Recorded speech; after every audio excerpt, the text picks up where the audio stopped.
नमः शिवाय प्यारे मित्रों, हिंदू पंचांग के अनुसार हर महीने की त्रयोदशी तिथि पर प्रदोष व्रत रखा जाता है। शास्त्रों के अनुसार भगवान शिव की पूजा के लिए रखे जाने वाले प्रदोष व्रत बहुत पुण्यकारी होते हैं। प्रदोष व्रत के दिन भगवान शिव का पूजन किया जाता है। जो कोई भी व्यक्ति सच्चे मन से प्रदोष व्रत करता है तथा भगवान शिव की पावन कथा को सुनता है, उस व्यक्ति की सभी मनोकामनाएं पूर्ण करके भगवान उसके सभी दुख और पापों को दूर करते हैं। मित्रों, प्रत्येक माह में 2 प्रदोष व्रत होते हैं। प्रदोष व्रत के दिन पूजा आराधना करने से भगवान शिव प्रसन्न होते हैं। साथ ही शिव जी के आशीर्वाद से धन संपत्ति, यश कीर्ति की प्राप्ति भी होती है। वहीं इस दिन जो व्यक्ति भोलेनाथ के साथ साथ भगवान सूर्य देव की आराधना करते हैं, उनके सभी मनोरथ पूर्ण होते हैं। वहीं इस व्रत के प्रभाव से सुहागिनों को अखंड सौभाग्यवती का वरदान, संतान संबंधी परेशानियां दूर होती हैं।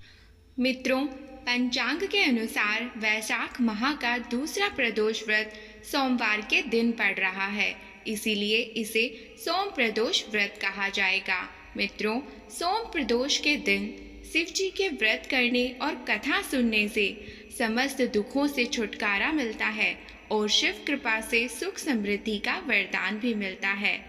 मित्रों, वैदिक पंचांग के मुताबिक वैशाख मास के शुक्ल पक्ष की त्रयोदशी तिथि 20 मई सोमवार को दोपहर 3:57 पर आरंभ होगी। वहीं इस तिथि का समापन 21 मई दिन मंगलवार शाम 5:38 पर होगा। वहीं प्रदोष काल की पूजा शाम को करने का महत्व है, इसीलिए प्रदोष व्रत 20 मई को रखा जाएगा। प्यारे मित्रों, सोम प्रदोष व्रत के दिन अभिजीत मुहूर्त बन रहा है। यह मुहूर्त 11:51 से शुरू होकर 12:46 तक रहेगा। इस बीच आप भगवान शिव की पूजा कर सकते हैं। सोम प्रदोष व्रत पूजा विधि: इस दिन सुबह जल्दी उठकर स्नान कर लें और साफ सुथरे वस्त्र पहन लें। वहीं सुबह फलहार ले सकते हैं। इसके बाद गंगा जल हाथ में लेकर व्रत का संकल्प लें। साथ ही एक वेदी पर शिव परिवार की प्रतिमा स्थापित करें, देसी घी का दीपक जलाएं और प्रतिमा को फूल व माला से सजाएं। वहीं इसके बाद शाम को शिव मंदिर में जाकर शिवलिंग का रुद्राभिषेक करें। इसके पश्चात बेलपत्र, चंदन, फूल माला, अक्षत, धूप आदि से भगवान भोलेनाथ की पूजा करें। वहीं भोलेनाथ पर धतूरा और भांग अर्पित करके दूध से बनी मिठाइयों का भोग लगाएं और अंत में शिव चालीसा और शिव आरती का पाठ करें। प्यारे मित्रों, इस दिन व्रत रखने से भगवान शिव का आशीर्वाद तो प्राप्त होता ही है, साथ ही सुख समृद्धि की भी प्राप्ति होती है। वहीं जिन लोगों की कुंडली में चंद्र दोष है, वो लोग इस व्रत को रखकर भोलेनाथ की पूजा अवश्य करें। साथ ही सफ़ेद चीज़, दूध और दही का दान करें। ऐसा करने से उनको चंद्र दोष से मुक्ति मिलेगी। प्यारे मित्रों, धार्मिक मान्यता के अनुसार प्रदोष व्रत करने का फल 2 गायों को दान करने के बराबर मिलता है। प्रदोष व्रत में बिना कुछ खाए ही व्रत रखने का विधान है। ऐसा करना यदि संभव न हो तो एक बार फल खाकर उपवास कर सकते हैं। प्रदोष व्रत की कथा: एक नगर में एक ब्राह्मणी रहती थी। उसके पति का स्वर्गवास हो गया था। उसका अब कोई आश्रयदाता नहीं था, इसलिए प्रातः होते ही वह अपने पुत्र के साथ भीख मांगने निकल जाती थी और भिक्षा मांगकर ही अपना और अपने पुत्र का पेट पालती थी।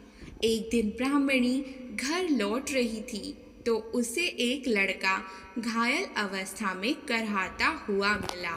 ब्राह्मणी दयावश उसे अपने साथ ले आई। वह लड़का विदर्भ राज्य का राजकुमार था।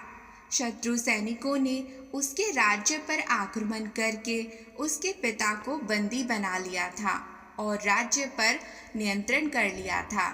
इसलिए वह यहाँ से वहाँ मारा मारा फिर रहा था। राजकुमार ब्राह्मण पुत्र के साथ ही ब्राह्मणी के घर में रहने लगा। एक दिन अंशुमति नामक गंधर्व कन्या ने राजकुमार को देखा तो वह उस पर मोहित हो गई। अगले दिन अंशुमति अपने माता पिता को राजकुमार से मिलाने लाई। उन्हें भी राजकुमार भा गया। कुछ दिनों बाद अंशुमति के माता पिता को शंकर भगवान ने स्वप्न में आदेश दिया कि राजकुमार और अंशुमति का विवाह शीघ्र करा दिया जाए। उन्होंने वैसा ही किया। ब्राह्मणी प्रदोष व्रत किया करती थी। वह शिव की बड़ी भक्त थी। उसके व्रत के प्रभाव और गंधर्व राज की सेना की सहायता से राजकुमार ने विदर्भ से शत्रुओं को खदेड़ दिया और अपने पिता के राज्य को पुनः प्राप्त कर लिया तथा राजकुमारी ब्राह्मणी और ब्राह्मण पुत्र के साथ आनंद पूर्वक महल में रहने लगा। राजकुमार ने ब्राह्मण पुत्र को अपना प्रधानमंत्री बना लिया। ब्राह्मणी के प्रदोष व्रत के महात्म्य से जैसे राजकुमार और ब्राह्मण पुत्र के दिन फिरे, वैसे ही शंकर भगवान अपने दूसरे भक्तों के दिन भी फेरते हैं। अतः सोम प्रदोष का व्रत करने वाले सभी भक्तों को यह कथा अवश्य पढ़नी और सुननी चाहिए। सभी प्रेम से बोलिए ओम नमः शिवाय।